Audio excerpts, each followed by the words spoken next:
People often ask, why are we born with a particular ascendant, or why are we born with a particular birth chart? And we have to keep in mind that any answer to this is really theoretical. These things are hard to prove. People can have similar experiences and similar perceptions and similar ideas. It doesn't necessarily mean that it is 100% truth. So essentially, we just have to do our best with what we know and what our experiences are. There's a theory of reincarnation, and that's a good theory, but the idea behind it really simply helps people to make peace with their current life experience. So that's the usefulness of reincarnation. And typically, when we think of reincarnation, most people think of it as linear. Meaning there's point A, your last life, point B, your current life, point C, your future life, and so on, as though there are points on a timeline. That may be so, although my thought and experience is that it's not necessarily linear like that, but it helps us understand. Helps us understand things, helps our mind to be a little more peaceful about it all, because it's easier for us to digest something when we see cause and effect in this regard. So one theory about why we have the ascendant or the birth chart that we do is that there is this wholeness of life that is us. People refer to it as God.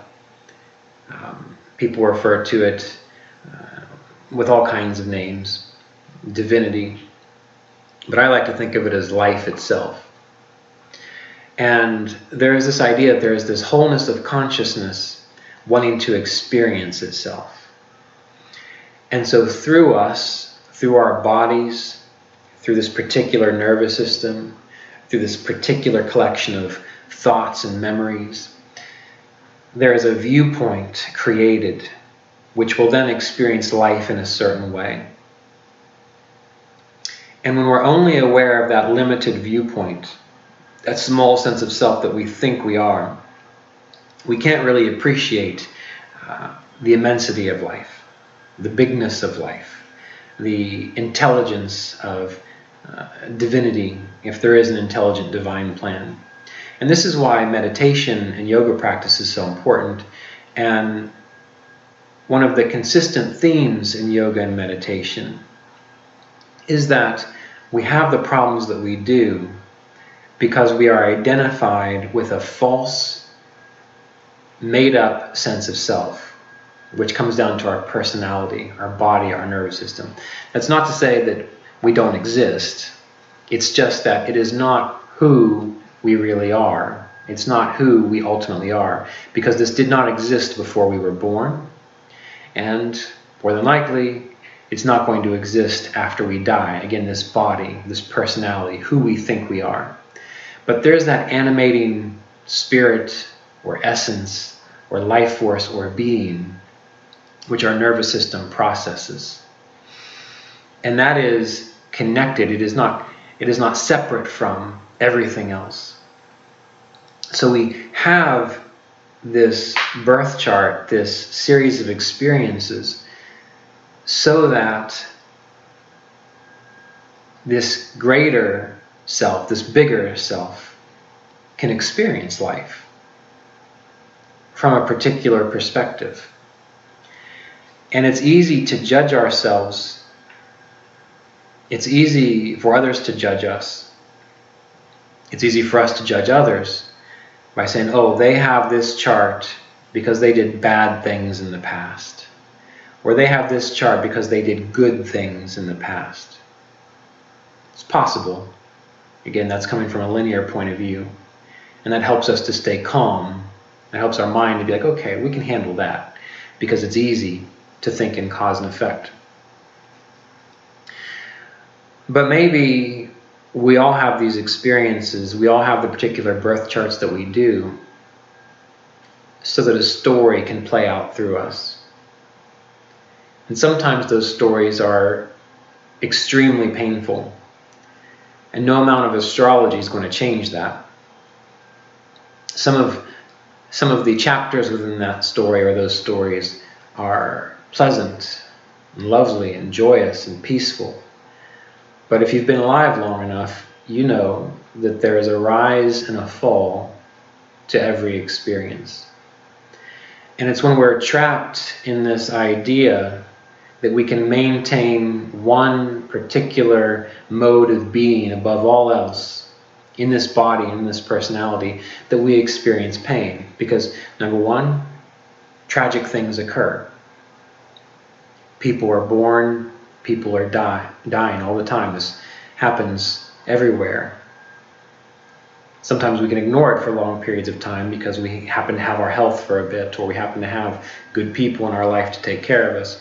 But eventually, it happens to everyone. Sickness and death of some sort. That's painful. We also have positive things in our life. We have the wonderful job. We have the beautiful spouse. We have the children that bring us joy when they're not being cranky or messing things up.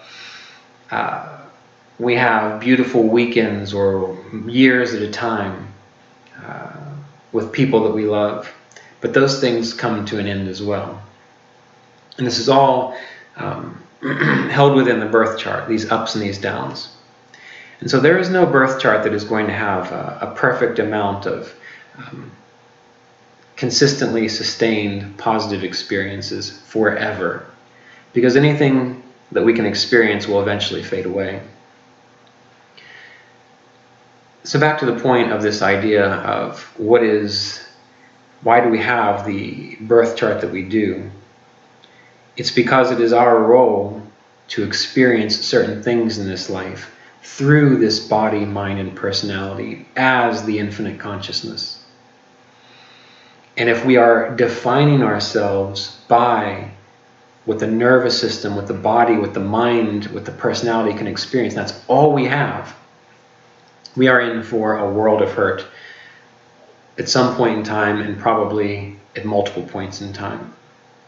But if we're able to look at the chart, look at the birth chart, to see this is the general story that I am here to honor as a point of divine consciousness in time and space, then you learn to ride the waves of the beauty that's in your life, and hopefully you can appreciate it because it is there. We can also learn to try to feel our way through the painful things in life and to learn and to grow from them. Because we have to remember, even if we take that idea of past lives being linear, you start here, you go there, and it's all on a time scale. Well, there's always the present moment, which means at some point in time, you had to start a particular pattern. And that pattern has to exhaust itself. So imagine, if you would, that you have to honor the pattern that's been set in motion, no matter how painful or tragic it is at times, because that is the nature of being here in this world. But if in that moment you can try to contemplate, try to feel your way through it and ask, how is this God or divine consciousness as well? How is that so? Then you might open up a whole new way of being in the world that honors God and divinity and yourself and all of its potential. And it's one thing I don't like about astrology, is how it engenders this idea that you can get away from things that are painful. And this reminds me at least of one of the sutras in the Yoga Sutras of Patanjali, where it discusses the difficulties that we experience arise from attachment, aversion, and the will to live. Attachment and aversion and the will to live. It's profound if you think about it. And that reminds me of Ramana Maharshi and how he lived his life. And he did his best because he knew his connection to self with the capital S, not the little body personality, but the actual self. And even when it came time for him to die, when he developed cancer, they wanted to operate on him and have it removed. And he had said, well, what's going to happen is going to happen. And eventually he relented because, as you know, disciples with their ideas and their personality quirks can be persistent. But then the cancer came back anyway, and he still passed from it. But he was able to understand that he was not his body. The body was just a temporal form that rose and fell. He knew he was the self. So if you can know that you are not your astrological chart, but that is a role that you are here to honor and play as an expression of divinity, then even through the difficult times, you may be able to see God shining through. Even during the pleasant times, when you know that's going to fade away eventually, you may be able to see God shining through. And we have to remember, in the Hindu pantheon, there's a reason there are gods and goddesses of destruction and disease and death and ruin, as well as there are gods and goddesses of preservation and sustenance, because that is a metaphor for revealing the totality of God, the totality of life. It is all these things. And that is the hardest thing to swallow, and that's why so few people are liberated, and that's why astrology itself can be an obstacle to liberation and soul freedom and inner peace and clarity. Because when astrologers or philosophers or religious spiritual people try to get you to focus only on the positive, you're negating the wholeness of God, the wholeness of divinity, because it's all of it together. So maybe this wasn't what you wanted to hear today. Maybe you were expecting something different. But I would like to encourage you, even in those deepest moments of despair, when the worst thing in the world that could possibly happen to you has happened, to try to find some way to sincerely ask or recognize or welcome God in that moment. And then your birth chart will not be such a problem for you. It'll be more like a guide, more of a guiding post to help you get a sense of what's coming up, get a sense of who you are as this personality, but not to ultimately define you.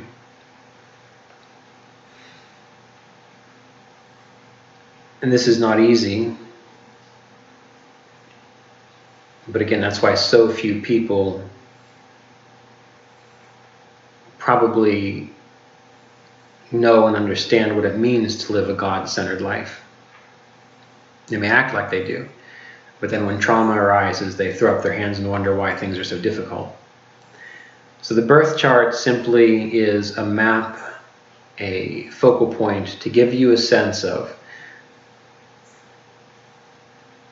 what your role is in this world for the limited duration that your body, mind, and personality is going to exist. And if we think a little bit more about the idea of reincarnation, I don't remember if I've talked about this before in this format, but instead of going from point A to point B to point C, what if we imagine that we have a ball, and that ball is this infinite consciousness, this infinite divinity. And it just so happens that right now, you're here on this ball. And that's how you're defining yourself, as your life and your purpose and your direction or lack thereof. And while that body and that mind exists, it's this little blip on the ball. But the wholeness of you is all of this sphere. And when the time comes and your personality is done or your body is done, you merge back into this sphere. And then maybe when it's time, you then become aware of something down here in the bottom of the sphere, and that's your new life, or that's your reincarnated life. But again, it's just a wave kind of rising out of this sphere, this ocean of this sphere. And again, it will also fade away. And so that birth chart, that definition will fade away. So you're born at certain times related to when a particular wave is going to pop out of this sphere to experience life in a certain way. And you define it through the birth chart. And then it fades away again. And so why do people remember their past lives? Well, are they remembering something on a timeline like we've discussed? Or is it just that as they are identified with this particular point in the sphere, they happen to be able to tap into the sphere itself and then become aware of a communication or some kind of knowledge of another point on the sphere that maybe occurred in the 1880s? So is it really a linear thing, or is it simply a movement of awareness through particular experiences? So we've discussed a lot of things today, just general ideas of reincarnation, the potential of why you might have the birth chart that you do, or that you have incarnated the way that you have. And some thoughts on learning to understand and perceive God in all things, if that's possible. And again, I don't think astrology itself, maybe the long-term study of astrology will give you that, because the more you work with people, the more you see it, the more you study, that becomes more clear. But if you're not aiming to be an astrologer in that regard, for that purpose, yogic meditation, where you learn to transcend and let go of your attachments and your aversions, and you aim to focus on what you are beyond this mind, body, and personality. That's where you're going to find a greater sense of peace and knowing and understanding, as far as I can tell at this point in life.